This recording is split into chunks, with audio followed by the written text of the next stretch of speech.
Welcome guys to episode 4. Today we're going to be discussing how do you gain confidence?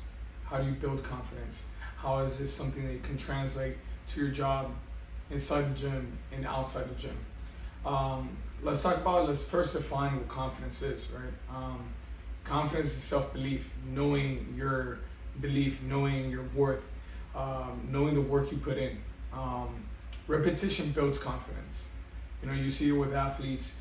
The most confident athletes sometimes are the ones that put in, the most work. And sometimes the most confident athletes don't have to be so braggadocious.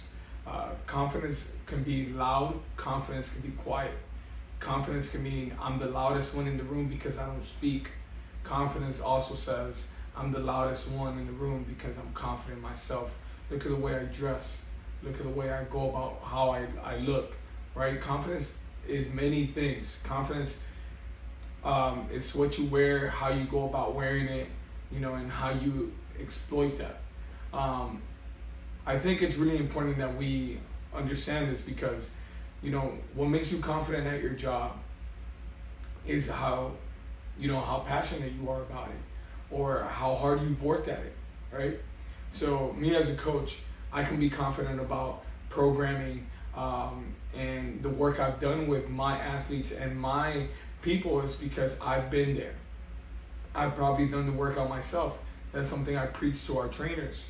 I preach to other trainers is make sure you do the work yourself in order for you to know what the programming feels like, because I'm not going to put you through something I've never been put before, right? So that's a way of building confidence. Another way of building confidence is really, understanding your weaknesses. And with this, I say, you got to train and you got to do things that you're not good at, right?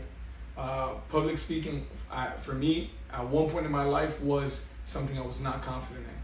So I made sure I put myself in that public eye all the time in order for me to get over that, right? So you have to really face your fears. You have to face the things that are putting you at resistance. And a lot of times, it's not what other people think of you, and it's never that, right? It's what you think of yourself. That's where the limiting factor is at.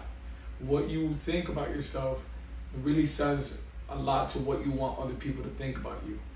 Because, someone might have something to say about you, but that's not true. It's only you, and it's only up to you to accept that. So confidence stems from that. Confidence also stems from the point of, knowing what you've done to put in work. If me myself, right, I spent countless hours doing this one task. I know that this task I'm going to be great at. Now, when you practice that task so many times, you automatize that style of doing something, right? What do I mean is that you're not even thinking no more, and you're just doing it. A lot of us, we go and we text, and we're already texting, and we don't even have to look at our phones because we've automatized that. How can you automatize confidence? Think about this. Really think about this. What you wear, what you say, how you go about your everyday life says a lot about what you self-believe. And self-belief comes from the stem of the hard work you put in.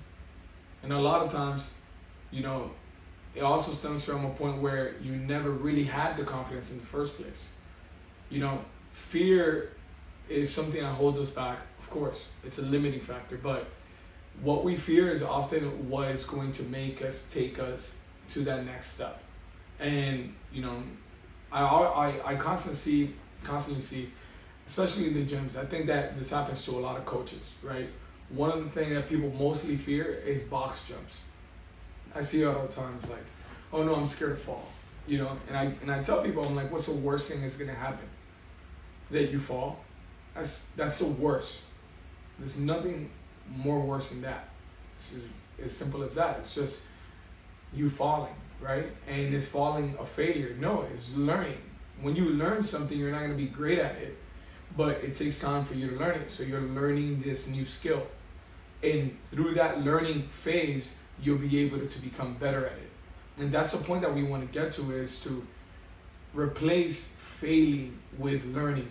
And I know that at this point in our lives, some people might be older watching this podcast, or, the same age as me. You might be thinking like, well, I'm not thinking that way. Well, when you fail at something, you allow yourself not to learn that thing.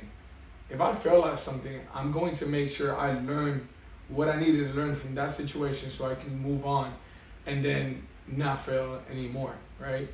And it's learning the small wins, the small things, the habitual habits that we can have every day that's going to allow us to win in the long term. What do I mean by that? If this person, for example, let's go back to box jump, it's not good at jumping at the box, jumping at a certain height. Let's start by jumping low. Let's start by jumping off the box. Let's start by just jumping in general, right? We go from regular jumps, maybe to jump rope, to things that are constantly jumping, right? Now, this skill is going to be able to translate, and as the weeks go on, we'll be able to progress and progress and progress to the point that that person has gotten to the level where they've gone to a box jump. Let's say it's a 20-inch box, and now they've gone to that box jump where they're like, okay, here's where I'm excited to do this jump, but I'm also nervous. And then they go ahead and do it, and they have that accomplishment. Sometimes when I'm working with members, and I'm working with even athletes at times coming off an injury, we go do this thing that they're scared of, and we'll do it not just once. I don't just let them jump the box once. I'm like, all right, great, you did it once, let's do it again. Because my thing is, you gotta practice confidence. You gotta practice that feeling and the skill that gives you that feeling.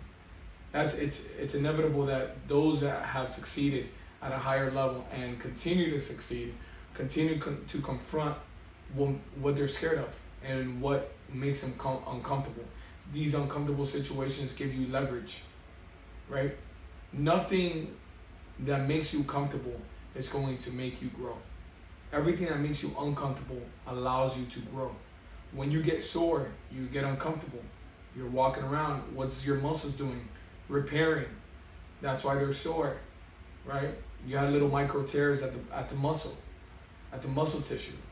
You're growing, and that's what growth feels like. It feels uncomfortable, but growth might not come visual sometimes. You might not see it sometimes, and that's why I think that things like what I'm preaching about, and things what I'm talking about is exactly what I'm referring to. Is these points in our training that are gonna translate, whether it's something physical, something mental. We all have to put this into perspective, into like, what is it that I can do to attain something greater? It takes, it might take me confronting the things I've never wanted to confront. It might take me being a little bit more dedicated, right? Let me just end this podcast with this, okay? I wanted to make this one short and sweet, something that you guys can digest easy. Without direction, you don't know where you're going. And without, knowing where you're going, you don't know how hard to go. You don't know how hard to go.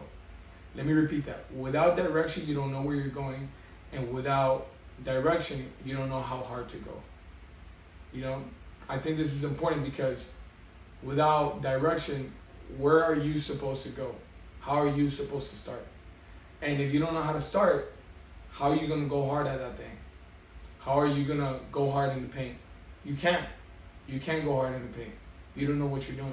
You don't know where to go. So it's always important for us to learn what we need to do, execute, have a plan so we can move on forward. Guys, I hope you guys like this episode. I'm going to be dropping other things soon. But this is a short one. This is something sweet. This is something for you to digest quick and really put it into your day. Go about your day, go about your business, or finish this day strong with something like this. If you guys have watched this, please, thank you, subscribe, like, send it to a friend, show some love. I'll speak to you guys soon. Peace.